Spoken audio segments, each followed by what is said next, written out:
Animation afternoons, classics in the evening, marathons to midnight, morning foreign highlights. Everyone is there, the place to be and share. Almost always something you've never seen. Wait, I'm not done. Laughter and the finest finger food cuisine. I don't know why I find that so funny.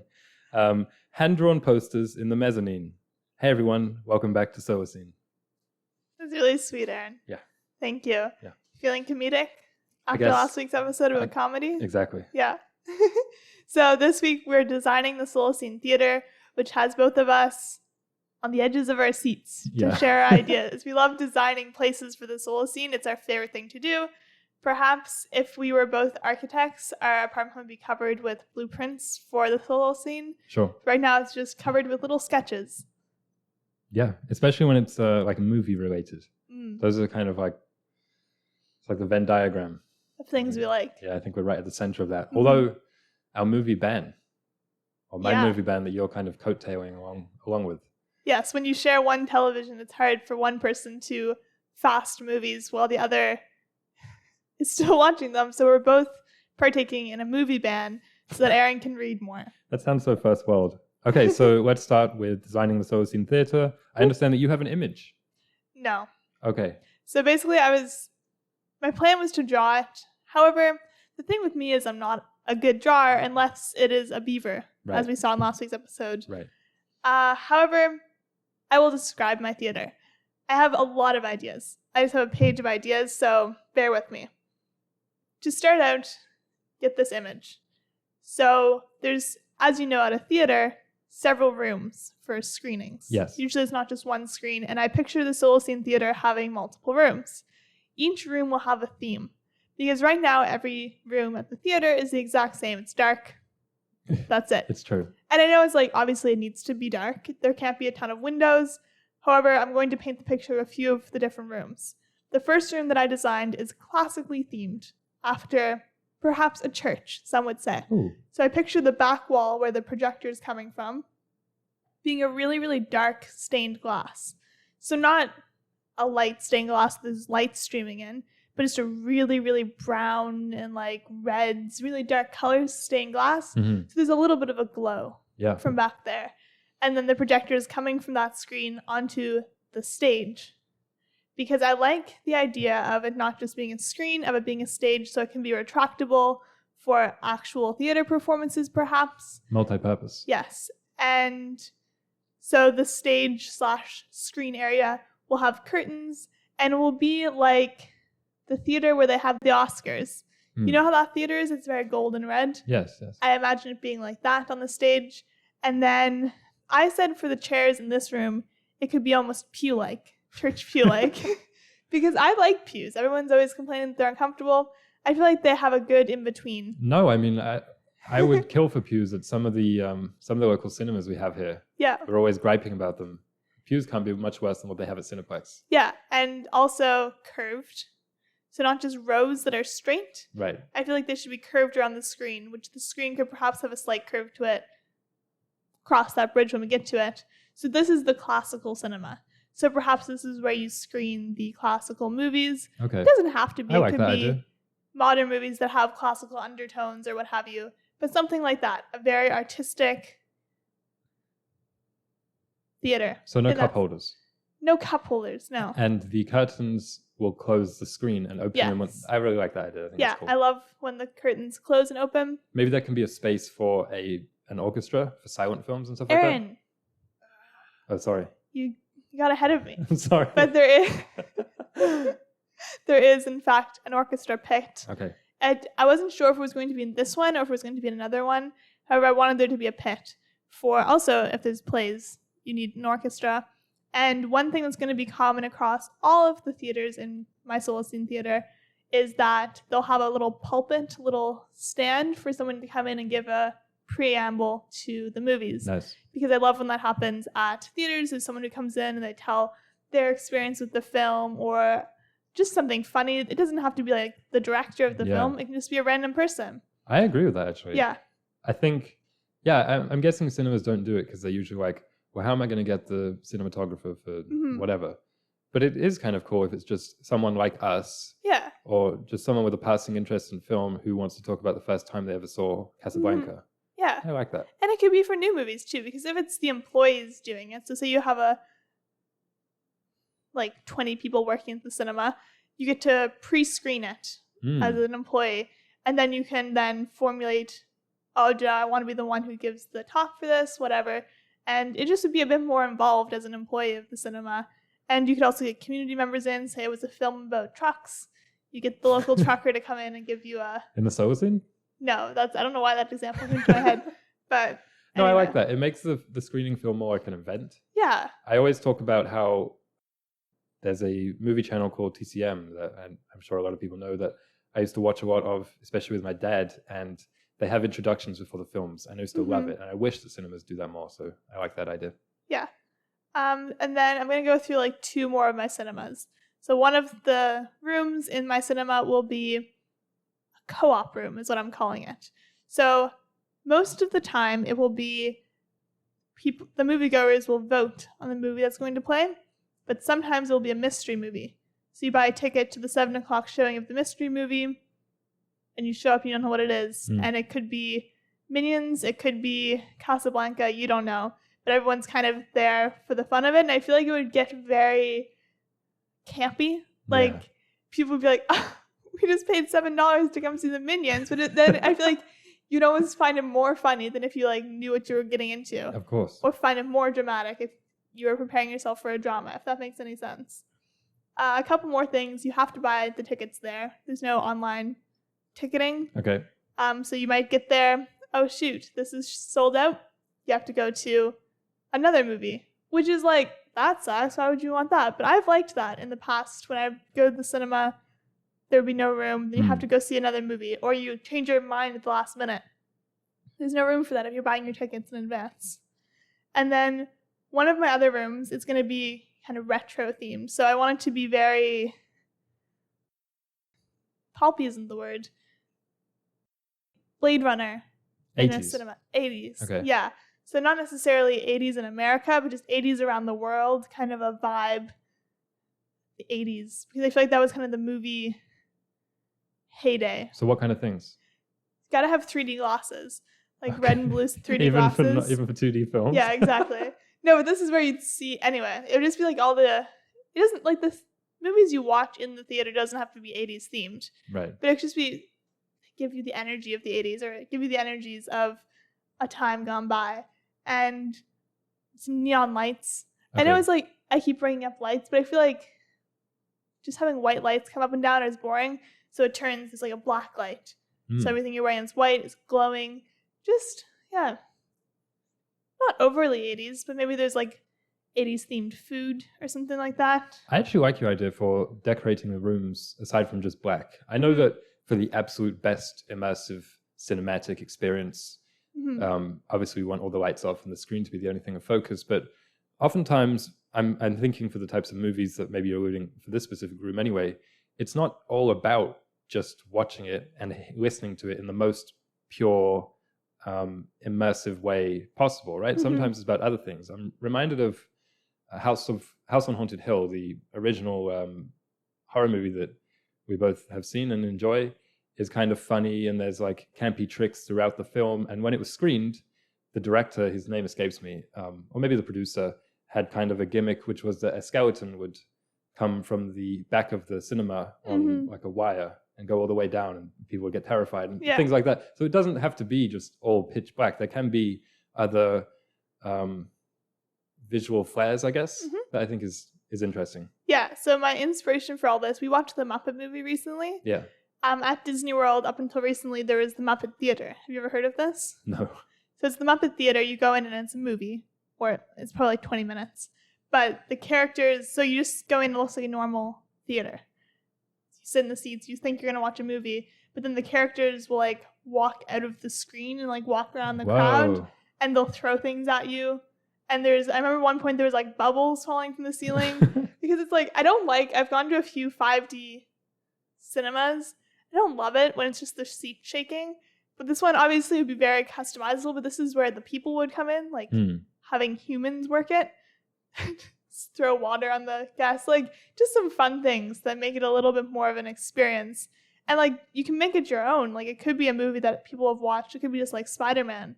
That's like, well, it wasn't intended to be viewed like this, but we're going to blow wind on them at a certain point when Spidey's like flying through the air. I just think... Or we're going to set loose a cage of tarantulas. Yeah, that's the idea. It's the fun of it. It's to make it a little bit more... There's a reason to go to the cinema.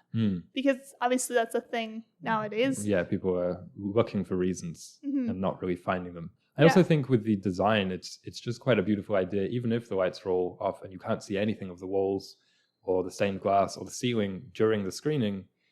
It's a nice idea that it's going to look nice anyway. It's like the back of the cupboard. You know that saying? Yeah. It's like a good carpenter makes sure the back is even though he's the only one who sees it. It's kind of like that. And also, I mean, when you're walking in, you do see it. And when you're walking out, you see it. Like when the lights come on during the credits, it'll be nice to not be in like this industrial cave-like. Yeah. One of my least favorite feelings is leaving a theater. My favorite feeling is going to the theater, but I think 9 times out of 10 when I'm leaving it, I'm like, oh. That's a good point. It's just like sad it's over. Now I'm going back out into the daylight despite sitting in the dark for 3 hours. Like, just make it a little bit more pleasant. And then a few more flares, just to wrap it up. I think there should be a bowling alley attached to the cinema. I know it's kind of irrelevant, but I like when there's bowling at theaters. Our theater at home had a bowling alley right next door, so like same effect. I don't really love the arcade vibe, but just I like when it's a whole place. Multiple things you can do there, like a mall. Yeah. I think that's nice. And healthy snacks. You and I have been talking about this for a very long time. Like, I like popcorn a lot, but sometimes you're hungry and you don't like popcorn really isn't going to do the trick. So just having healthy foods would be excellent. And the final thing is I had the idea for speakers in the floor and the ceiling. I don't know if that's already a thing. I know there's surround sound, but I like the idea. I like when you're watching a movie and it sounds like the sound's coming from the back corner and everyone like turns. Yeah. Have you ever had that happen in the theater? Yeah, that's just stereo sound. Yeah. But I think just like even more intense sometimes, like spatial audio. Just feeling absolutely vibrated by it, like when we watch Dune. Oh my goodness. Yeah, it's like the floor is shaking. But I love that idea. So I think our theaters would have a lot more interesting speakers. Can I suggest another themed room? I'm not sure if you had any more. No, that was all. Aquarium room. Okay. Fish swimming around. For underwater movies? Maybe. Okay. I think that would be kind of neat, like real fish swimming around in the walls and stuff. Okay. Well, each theater could have its own... Of course. Attraction. Another one is some of my favorite buildings that I've ever heard of and briefly studied in university are these Renaissance ones in these Renaissance theaters in Italy that were built like 500 or so years ago. And they have really nice, ornate kind of painted ceilings, even though obviously everyone's looking forward. So it could be something like that maybe in the classical room. Yeah, outdoor theater. Ooh. Like so many ideas. Stone theater. Like you can only watch sword and sandal movies in these. Yeah. But yeah, there's neat. so much room for ideas. I mean, even scaling it down, because the cinema that I chose, I kind of thought that you might go for something really big like this with multiple rooms.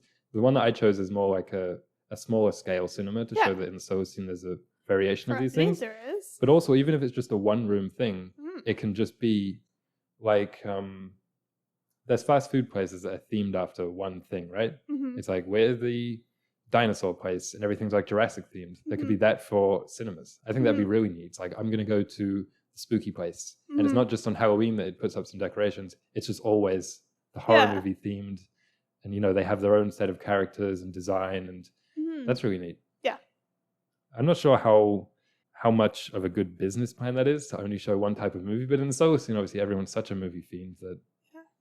Well, I wasn't picturing it always just one movie. Like, it could be... No, not one movie, but I mean one type of movie. No. I know what you mean. But I just think, make it your own. Like, if you, the owner of this theater, really like the Renaissance, make it a Renaissance-themed cinema, like, visually. And you don't have to show just those movies. But just making the rooms interesting is the backbone of my idea. Nice. So I mentioned a few things about mine in the poem, which is just the different types of movies that I think we should be showing. So the smaller one that I'm kind of illustrating the design for, I think it should aim to show movies that aren't readily available on streaming. Mhm. So that's the reason that people come to it. And I think overall, rather than being a multi-purpose thing, if it was, I mean, it's still multi-purpose, but it's also very deliberately focused on movies. Mhm. So it's like the other things that you do there, maybe they have a gift shop, because I was thinking about museums. I like that idea. And something that I really enjoy that sounds so like consumeristic about museums is perusing the gift shop. It's Even though we rarely buy interesting. anything, it's just nice to see. I don't know. Yeah. Maybe it's because it's usually after or before you spend an hour or two moving around so somberly in a way that you can't get too close to the things or touch them. At the gift shop, there's more of like a physicality to it, and you can relax a little bit more. It's similar in movies. I mean, you're sitting still and you can't really, obviously you can't touch a screen and you can't really interact with anything in the room, basically. So I think if there was a gift shop, not only could the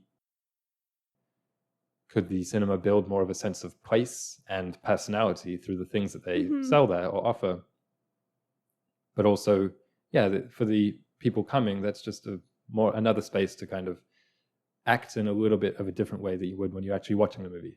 Yeah, it reminds me of the Disney stores that used to be in malls across North America and maybe across the world. Like, we would never buy anything there because it was all just like crazy expensive. But both of us agree that it was one of our favorite things to do, just walk around there, because it felt like you're in a little slice of Disney World, even if you're just in the mall. So I kind of picture it like that. So yeah, I was thinking we could sell DVDs and Blu-rays here. There could be, I don't know, Posters posters for my for the goodness. films, like specific things for the films that we show. Saying we because I, of course, will be the proprietor of this place.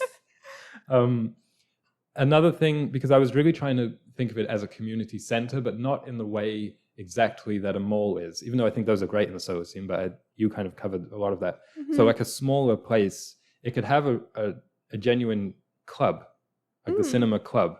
And it's kind of funny because Cineplex, which is the big chain in Canada, has a movie club, but it's just one of those corporate memberships where you get a discount. I'm not talking about that, although there might be something like that where you get a multi-pass or something. But I mean like a real club where, I don't know if you have to pay to join, but it's a way of organizing yourself with other people who, you can see why I'm creating this one. It's just for my own benefit, because I'm always looking for a movie club around here. A way of organizing yourself with like-minded people so you can learn more, have fun, watch some cool movies, and it's a place. It's a social place to be. I was also thinking there could be a studio with equipment for making films. You mentioned community input about what we play and when we play it. I think that's a great idea. I was thinking maybe not so focused on the health as you were, but definitely different local food vendors within, either depending on the size of the space, either like rotating. So you're here for 3 months and then, we're trying something new, or just having multiple different booths there. What kind of foods would you want? Well, if anyone read Field Notes, you know my love of tacos in movies. I don't know why. I might have been just one isolated experience, but I love the idea of eating a taco while at the movies. They're so filling but small. Fries, honestly. I think fries too. Yeah. I'm not sure. I mean, we're always talking about this. Fries should have much more of a street presence. Just in there's terms of cafes everywhere. Right. Where are the fries? And there's ice cream everywhere. Yeah. Never any fries. I mean, popcorn's great, and obviously that should be the staple, but I think there should also be different types of popcorn. Maybe most cinemas have this, but again, I'm just kind of frustrated with Cineplex's limited offerings, but there should be like kettle corn, and maybe for people who like the, is it barbecue stuff, or like spicy popcorn? That's a thing. There should be something like that. What do you think about like healthy? Well, I don't know. I was just thinking like meals, like granola. Granola is a good idea. Yeah. Granola bars of some sort, smoothies. Like, those aren't like super healthy things, but just filling, substantial, I guess is what I meant. I was also thinking there could be trivia nights or movie-themed dances. That's a cool idea. Where it's like, we're going to dance as if it's like in Karate Kid when... Yeah, dressing up. Exactly. There could be like costume dances. There could be one of those dances where they have the movie playing and everyone's like jamming out like that. But not too crazy, but just... Sing-alongs. Sing-alongs, fun things. Yeah. Like, we're doing a musical. Everyone bring, like, you give out a songbook or something. Yeah, so fun. Do you think, I have 2 ideas. What if like kids under 12 get in free or something like that? Yeah. You wanna attract the children to the cinema experience. Yeah, not just the children, but I think that it's really been a sad thing for teens, especially, and young adults, the lack of spaces, local spaces, that is. And another idea that I had for mine, I feel like it goes along with yours based on your poem. Do you think there should be movies playing all day? Yeah. I mean, it depends on the running of the thing. Like, you don't want to be a 24-hour cinema, and considering most of them will probably close at around 1 or 2 in the morning. Yeah. Well, I don't think 7 a.m., but I think like lunch onwards, because sometimes it's the middle of the day and it's kind of gross and you're like, I want to go to the movies. There's nothing on until 7. Well, the good thing about this place is that you can go there and not even watch a movie. Yeah. That's what I like about it. There's other things. There's other things. Like movie that. related. Maybe you can make a movie. Maybe they're showing short movies, short films, or something like that. Cool. And the final thing I was thinking was a volunteer newsletter. It just like comes out of it. It could either be affiliated with the club that I mentioned, or maybe some of the classes, or it's just a run by the cinema, like outlining all the things that they have going on. I don't know. I like that idea. Yeah, that lends well into my answer for a third question, but I'll save it for then. It's like part cinema, but also part school. We're trying to bring through people who are going to be like tomorrow's critics and filmmakers and actors and things like this. That's a fun idea. Yeah. Because there's not really spaces like that unless it's the play theater, like the theater troops. Exactly. It's like a film troupe. Yeah. Film troupe. Cool. You're the lead trooper. Well, someone's got to do it. What's your favorite story of a country, Aaron? You know what? I've been thinking about that question a lot this week. You have? And I realized my geography and my world history is lacking, to say the least. But I remember when we went to Mexico and we watched this like outdoor recreation, like historical, not a play, but historical show, let's say, that was about the pirates, conquistadors. There was some seafaring, some conquering, some gold coins involved, I'm pretty sure. Yeah. Or maybe I just invented that part. But I enjoyed that, so I'll say Mexico. Like, and Mexico City has a really cool founding story, right? I don't know much about world history either.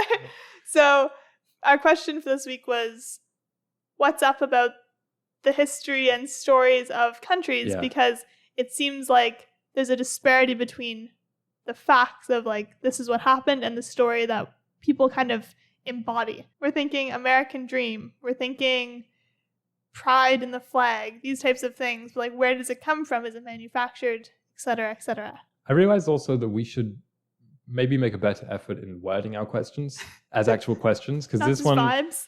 I mean, you said, what's up with the stories of countries? That wasn't even a question. The question that we said last week was just the story of countries.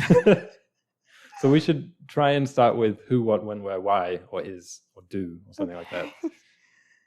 Cool. But yeah, so that was kind of where you took this. It sounds very suspicious. It sounds very like, oh, the American dream was a lie told to us and stuff like this. I was just thinking more about how I actually broke it down into 2 questions. So one was, it's in the Solacene, what does it mean to have pride in your country? And the other one was, how is nationality narrativized? Which is maybe just a catchier version of the story of countries. I understand also that this question has potential for us to stray into political or like hot topic areas in which our podcast isn't really the best focused. I mean, we talked a little bit in Degrowth about identity and place. So this is just a continuation of that on a national scale and with the recognized symbologies. At least that's where I kind of consider the question. Yeah. So my first thought for answering this question was my understanding of the narratives of countries. It's hard, like there's no word for it really besides history, which I like in French. Histoire is like, it means story. Yeah, I mean, even in English, most of the word is just story. Yeah, exactly. So to me, I remember growing up. So when I was really young, I was like, oh, these are just a bunch of manufactured stereotypes about countries. I just thought it was kind of, this is the cynical 5-year-old. I was like, oh yeah, France and its baguettes and its berets, and Canada and its beavers and its maple. And I just thought it was all basically cartoons. Like I wasn't cynical. I was very young. But I remember thinking these are just kind of the cartoon versions of what people think these places are like. It has no founding, and it has no embodiment. Yeah. And then I reached a point where I started learning about history, and I learned about, oh, this is why the beaver is a symbol for Canada. This is why people think that the French are like this. But then now that I'm 23, I feel like I've realized people it's not only like a founding for these stereotypes, they're true, or they have weight. Like I thought they had no weight when I was young, but now I realize people actually do identify with these things, and it's not a bad thing. It's not like the French wearing berets is a bad thing, or Canadians being proud of themselves for being polite is a bad thing. But I realize, this actually has power over the people and how they live their lives, is these identities and these like stories that they've been told about their history, their role in the world wars. It's like a big thing that we learn in high school, middle school, like all through our education in Canada is Canada's role in the world wars and in conflicts throughout history other than the world wars. And people actually take pride in that. And I just didn't understand it because I was like, but you weren't there, but I now kind of get it a little bit more. And well, we did something in elementary school called the Heritage Fair. Mm-hmm. I think we talked about this before, that you didn't do it or something. Yeah, I didn't. Because your school didn't do it, but it was pretty much a national event, at least provincial in Nova Scotia, which was you had to make a project about something related to Canada. And it was probably the coolest I've felt, like the warmest I've felt towards the idea of Canada, because you get to see all these other, because they're topics chosen by kids from age 7 to 11, you get to see more interesting things, like smaller and more niche and to the side, and even modern things that typically when you think about Canada's story, so you think about like the maple leaf, the beaver, Terry Fox, the wars, the colonization, its relationship to England, it's more textbooky. Whereas in the Heritage Fair, I was like, this kid in my class did one on Smarties. Or like one of the creators of Superman, I think it was, is Canadian. And I did mine on Wolverine, the comic book character. Cool. So like there's all this other stuff that I do think, you know what I'm talking about? Like the story of a country doesn't have to be just the mainline, most important wars and things. There's also all these other branches that might better be kind of gateway interest to you to then start following, really? Where did he come from? And, what's this place? Like that kind of. Yeah. What I was kind of getting at with all of this was, as you got to, finding your actual relation to the story of your country. Yeah. Because the story that we're told, basically, that it's in the national anthem, in the flag, and whatever, as we've learned, especially in Canada lately, very untrue, very skewed to glorify certain groups of people. And I feel like it's not ideal. But even ignoring that, like as a kid, I didn't have your cynicism. I wasn't like, that's all a lie and these whites and everything. Like I wasn't thinking like that. I just thought it was boring. Like that's the thing. So when I saw about Smarties and Wolverine and like I just thought that was more interesting. So even disregarding the correctness or the maybe insidious nature that some of this stuff has been told or certain parts ignored and watered down or whitewashed or whatever it may be, it can be boring, I think. And also that's the way that we are introduced to it, is in a boring way. Like it's not the case that I'm sure there are some kids like you who are like, these colonizers in class or whatever. But almost all the kids are just bored by it because it's relayed to them in a way that's dates and names and places and very flashcards and just uninteresting. Yeah. I mean, even to this day, that persists in me where I say, I would really like to learn about history. And then like when I'm walking around Canada or hearing about Canadian history, I'm like, some other history than this. But really, there's no reason why like you should be more bored with your own country's history or your own place's history than you are with global. I mean, there's the familiarity, so it's like it's less exotic, but for the most part, you should be just as interested. But I think, and it's not just a Canadian thing or a me thing, most people are probably quite interested more in other cultures' histories than they are in their own. And I think it's because of the way it's introduced to us. Yeah. So I have 2 examples that I wanted to share for just ideas around this. The first is Montreal. Relevant because that's where we live. But Montreal, I don't know too much about its history. However, walking around, you begin to realize that there were 2 very pivotal events in Montreal history, recent history, that shaped its entire identity for the last 50 years. And that would be the World Expo in 1967 and then the Olympics in 1970. Because the other day I was on the metro with a group of people and they said, did you know that this was built for the World Expo it was an exhibit, basically, the whole metro system, and it basically hasn't changed since then. So in 50 60 years. It's just remained the exact same. And so that was kind of shocking to me, because I realized this was just basically one man's idea. And now it just shapes how millions of people move around every day. And same with the Olympics that happened here. It's like there's these cafes called Cafe Olympico, and it's like thousands of people pass through these doors every day, and it's named after this one event in history. And it's like, ever since those two events, Montreal has held a place in the minds of Canadians as this very forward, very global place. And it's kind of come to manifest itself as such. It's a very diverse community, and it's a very happening place. Yeah. Whereas I feel like perhaps before that, it was just a little bit more quaint, a little bit more Quebecois. Now it's just a very global city. Right. And then my second example is from my hometown. We're going to take it really local here, because I feel like it's easy to talk about on a small and personal scale. But I really hated where I grew up until I was, I'll say, 15. And I just was like, why would anyone ever want to live here? Like, I really, really didn't like it. And it wasn't because of anything in particular. It was just I felt so trapped, as you do when you have no car, everything's so sprawled, you can't get anywhere. And then I remember growing up until that point, this turning point that I'll talk about. I grew up in a county which was then broken down into 6 towns.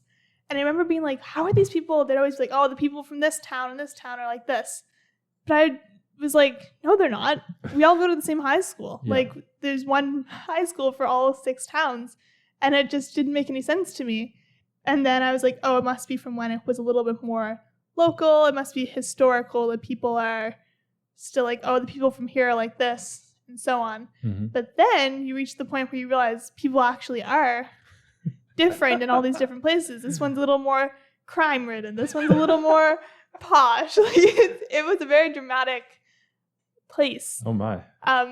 Everyone hated the people from this town. Everyone liked the people from this town. They're nice. They're whatever. The miners. And it's just like... Miners, ERS.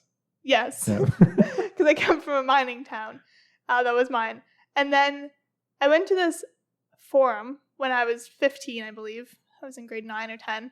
And it was called Bridging the Gap Forum. So it was at this local YMCA that had just been built.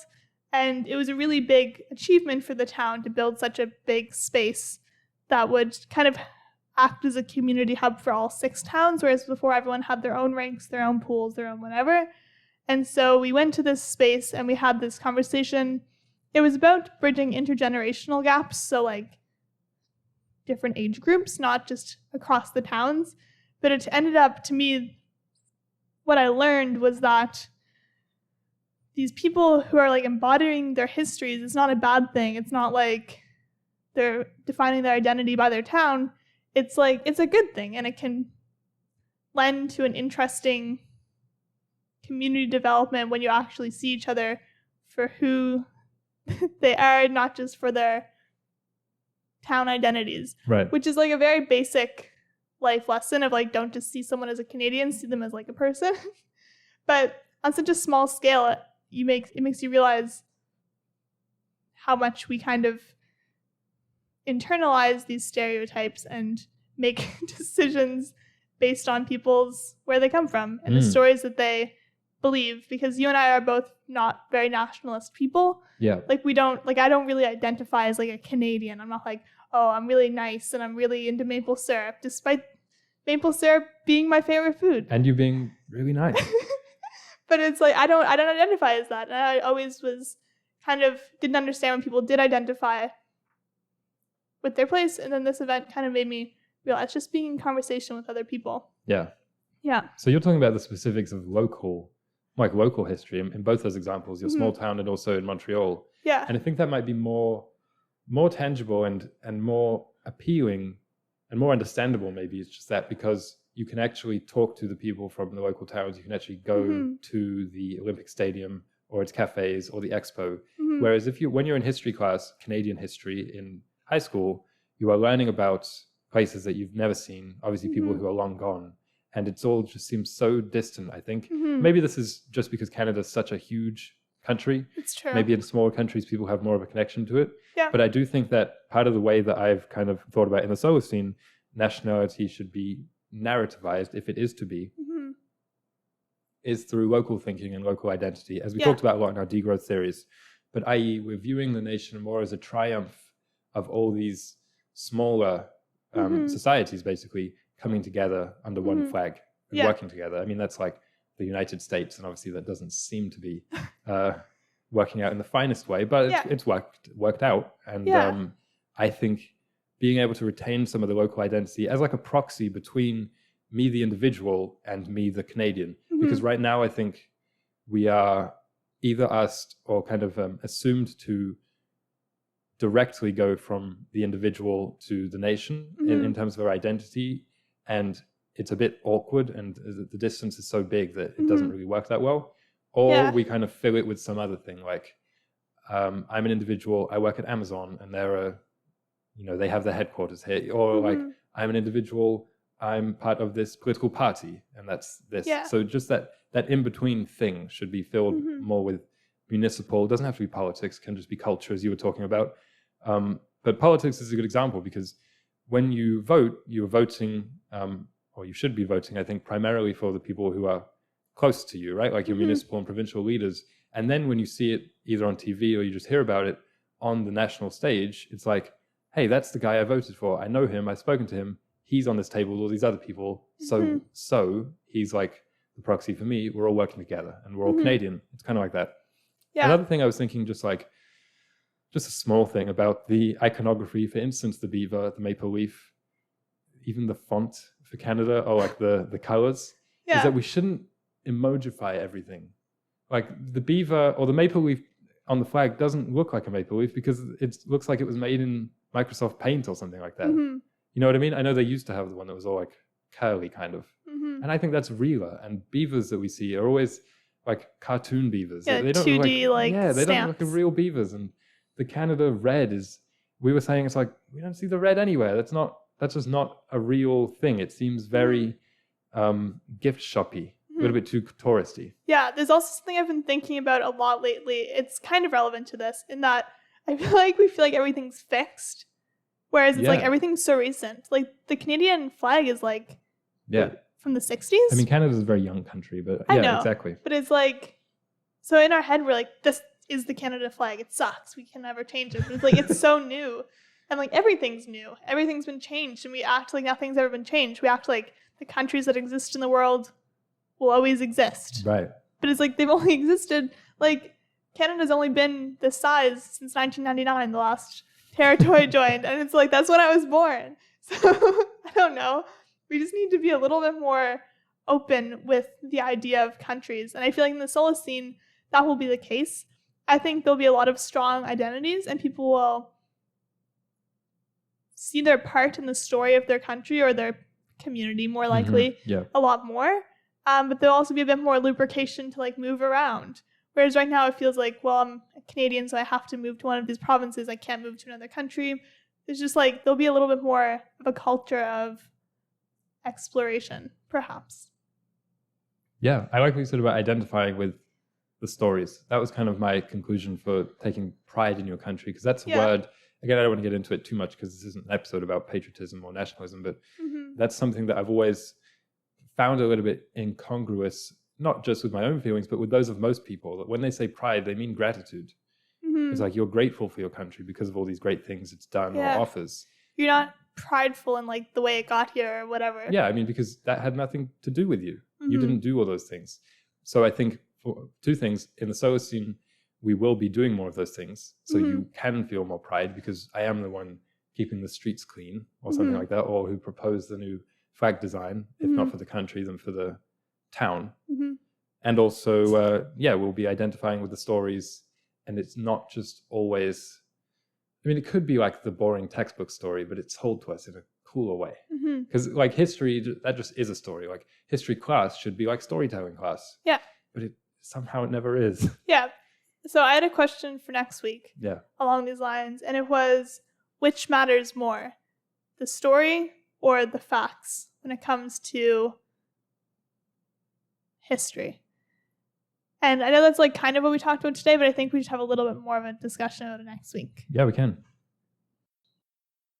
Speaking of the facts, Spit 'em. organism of the week. I don't know. I got confused by my own transition there. What the? So, hopefully that can be picked up. Would you like to guess what it is? Or rather, when it was? It does look like some kind of a prehistoric Mm, cactus plant. that's true. It is Thing. prehistoric. Wooden So tree. this plant doesn't have a colloquial name, only the Latin name, which was Williamsonia suadiania. Eloquent. Yeah, well said. It was around in the Cretaceous period. Oh, What? here he goes again about the Cretaceous period. Not the Cretaceous period, like you always say. So it's interesting that you mentioned the Muppets earlier in this episode. I don't want to do... There's two things. I don't want to derail the episode, and also I don't want to divulge some of my secret plans for the future.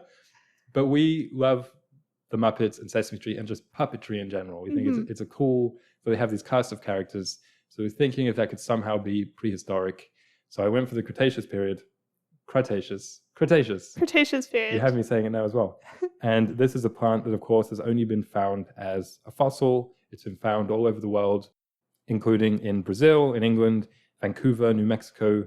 And this particular plant was found in India, which at the time, in the Cretaceous period, when the plant was around, India was still detached because of Pangea and whatnot.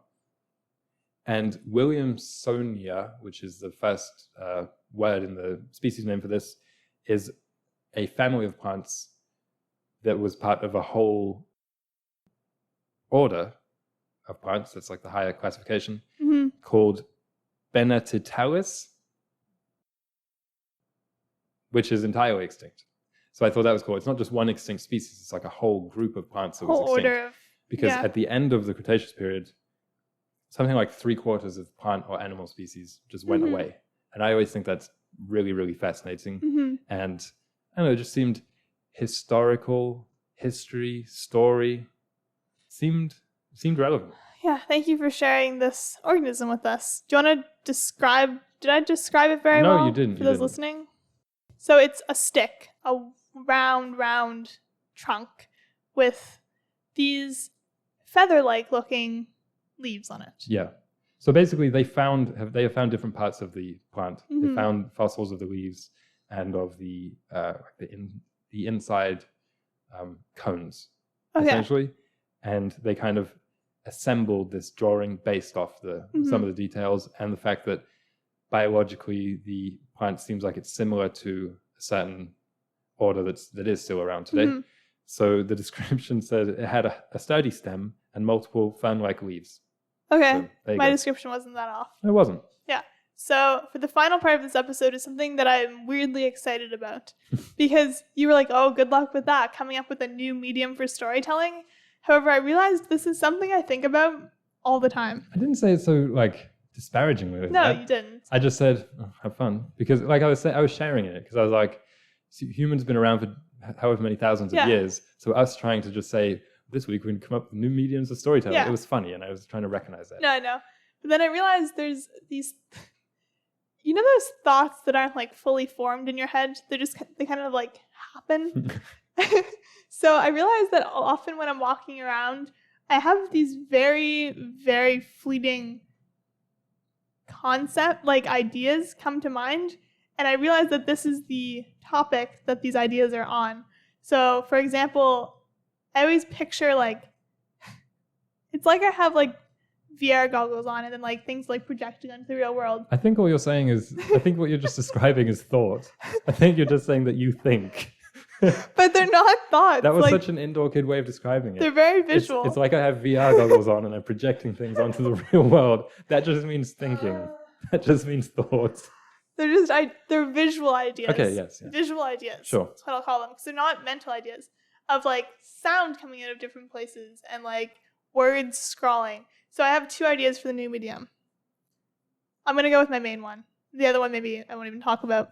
But we've kind of touched on it a little bit this week.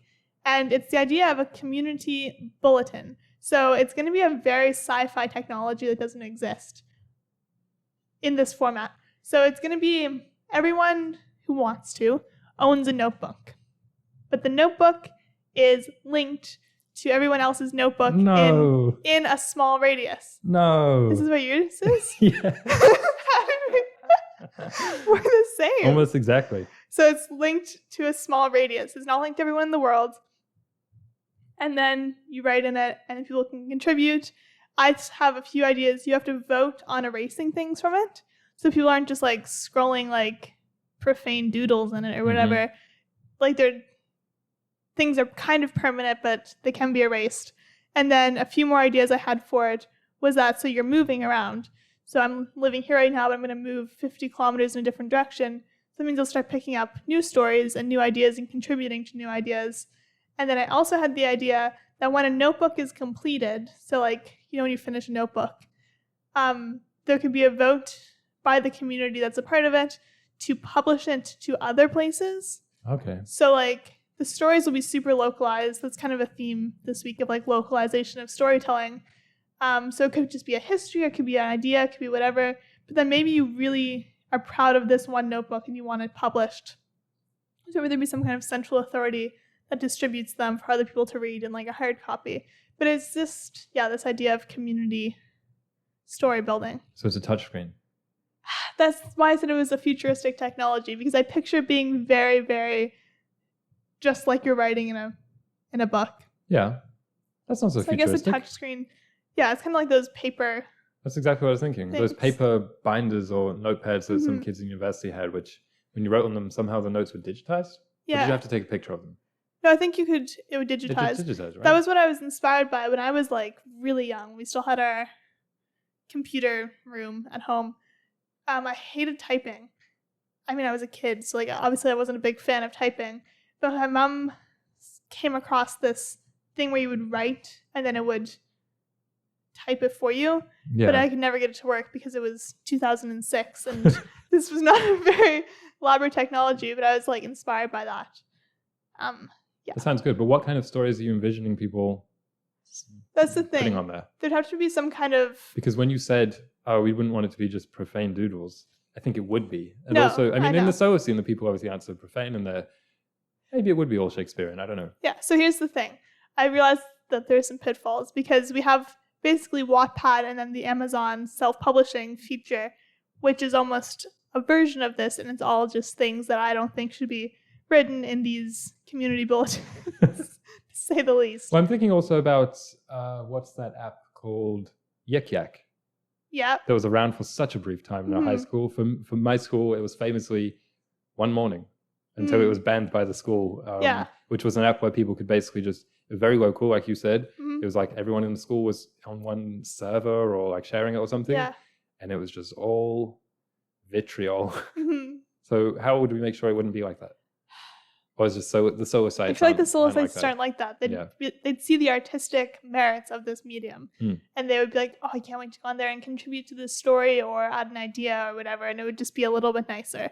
And it could be funny. Like it could be comedy. It could be serious. It could be whatever. But I think it would just reflect the people. Okay. And it'd be like when you're on your DS and you would message people locally. Like that wasn't so bad. It wasn't like, Okay. Because we were a bit more earnest. People will be more earnest in the Solacene. So you don't want to mention your second idea? My second idea is very unfleshed out, but it's like an escape room mixed with a bit of VR in that, because I really don't like VR. Like I know I've mentioned it a few times in this episode, but I really don't like it. But this would be not a headset, but like a projection on the walls perhaps, or objects that can kind of be manipulated. And it's like, I guess an escape room is like the idea. So AR, augmented reality. Yeah, something like that. And it could be one of the rooms in my cinema would be like this. You go in, it's set up in a new story that you're kind of taking part of. Maybe there's actors, maybe there's projections, because I know it's like, you can always have actors in there, but perhaps in the Solacene that would be a meaningful job of like, I want to be in this AR room. Like people might want to do that as like a job. And so I think some kind of, more physical storytelling, but you're involved. I always thought that. I like the choose your own adventure stories. I like the Rocky horror picture show viewings when people are yelling. Not that I've been, but like I've heard. Yeah. Like some stuff like that, but a little bit more the person who's composing this story knows that that's how it will be experienced. Yeah. I like that. I remember, I think it was Microsoft on one of their exhibits, one of their stage shows, they were displaying the AR technology, and they had Minecraft just on a table, and the guy was like building Minecraft blocks just with his hands. Yeah. Is Minecraft a medium? Perhaps. It is. It kind of is like Play-Doh, right? Whether it's a medium for storytelling, I haven't played enough Minecraft to know whether people include narratives. So mine, as Alicia already described, is very similar technology to hers, except mine exists. Of course. I was basing it off of a technology that Nintendo used on their 3DS portable game console, which was introduced in 2011, called Street Pass, which was basically if your device is connected, it has Wi-Fi on, doesn't need to be connected to Wi-Fi, and you pass someone else's device just on the street. I think the radius was like, I don't know, maybe 50 meters or something like that. It could be more, it could be less. You kind of get a ding if they have Street Pass turned on, and you can then kind of share things. Like you can share Miis, you can play games against each other. Miis were the avatars, obviously, for the DS. So it's like an avatar of yourself. You could even play games that maybe you didn't have on your device, but they did, which is kind of neat. So I was thinking it could be like this. It doesn't have to be a separate device. It could just be an app on your phone, maybe. But my intention for this was that it's storytelling and it's connectivity born digitally, but the aim is to bring it into the real life. Because if you pass each other in real life, then the likelihood is that you don't live that far away from each other, so you actually could meet up. And if you both have one of these things, like let's say two people have a 3DS, they're likely to like each other more so than if just one person has a 3DS and one person doesn't. Like, yeah, it's already something in common. Exactly. Yeah. So I think you could even filter it to be specific things like age or interests. It's like a dating app, but for friends and portable was kind of how I was thinking about it. And I had a few kind of softwares or ideas for how it could be made into the real world and also how it could be storytelling. So the first one, I'm tentatively calling it best case scenario. Okay. And this is, it's kind of like what you were saying, where you just write. This is you document or post your best case scenario for the day or the week or the month or whatever it may be. And it's kind of like a manifestation that way. Like people say you should journal the things, but you're putting it out into the virtual ether, and anyone you pass can get inspired by it or cheer you on or something. Yeah. Obviously, you wouldn't want to write something super personal because then people you pass on the street will know like, oh, I really want to clean my underwear today. And they're like, oh, someone's going to yell out like, you can do it, take them off. Yeah. You know what I'm talking about? I think that's a nice positive thing. And there would be moderation, or maybe just the software only allows for positivity or something like this. Yeah. Because otherwise, I think people just graffiti sad faces everywhere. The other one I was thinking was a tool for staging plays. So maybe each person gets a role, or they create their own with lines and maybe stage directions or something. It would probably be they get one. So like the developers have put this out. They've written a play basically and split it up into its individual roles. So you only get the script with your parts on. You get your role on your phone or your device. And when you pass other people who are other characters in the play, then maybe you get dinged and you can all meet up and you'll learn the whole story, something like that. So that's like maybe storytelling. there's like 3 Oedipuses. So like you have to find your own cast. Yeah, different versions of it or something. I like that. I think that's a really neat idea, and it's a way of bringing people together in the real world, which is kind of, I think, should be the goal, one of the goals of social media, social technology like that. And the other one I was thinking was a kind of Dungeons and Dragons-esque RPG role-playing game, maybe with augmented reality involved, I'm not sure. But it's like, so you're using your avatar on the app, and I think your avatar or your me can kind of go across different games. So it's like other people recognize that, which is neat. And the story / the game kind of occurs when you are together in real life with other people. So you're not using the app, but like your activity and your places that you go to, and maybe the other people that you meet are all kind of tracked somehow on the phone. It's like a either manually or automatically. It's like a Pokemon Snap or Pokemon Go. Pokemon Go vibes. meets Dungeons- geocaching Yeah. meets Dungeons and Dragons. So, I like that. So that there's a narrative. Yeah, because Pokemon Go and geocaching are two apps that I've thoroughly appreciated because it brings people. It kind of bridges that gap between virtual and physical reality. Yeah. Yeah. It's like Cool. storytelling. It could be from the developers, like I said, for the Play one, or it could also be just from the ground up. But the thing is, not everyone's creative, so not everyone wants to tell stories. Some people just want to be told stories. So there's this device allows for both. Cool. I also realized I forgot to read a quote for the question on countries. So I'm just going to read that now, maybe as a way to close the episode. Yeah. So it says, societies continuously try to recreate themselves, shared holidays, shared news, shared traditions, shared language, shared music, shared myths, shared victories and shared griefs, shared origins. So by telling each other stories, we recreate ourselves over and over again. Where do we come from? Where are we going? Who are our heroes? Who are the villains? These stories pass our values as a society from one generation to the next. It's how we understand each other. I think that's kind of a nice way of closing out the episode, which is all about place in storytelling, and also just a nice kind of, not thesis, but message for the whole semester. I agree. So thank you all for listening. If you want to sign up for field notes, you can do so in the description, which is a weekly publication by Erin and I into your inbox about our weeks, our observations, some pictures, some drawings, what have you. So we'd love to have you there. Thank you.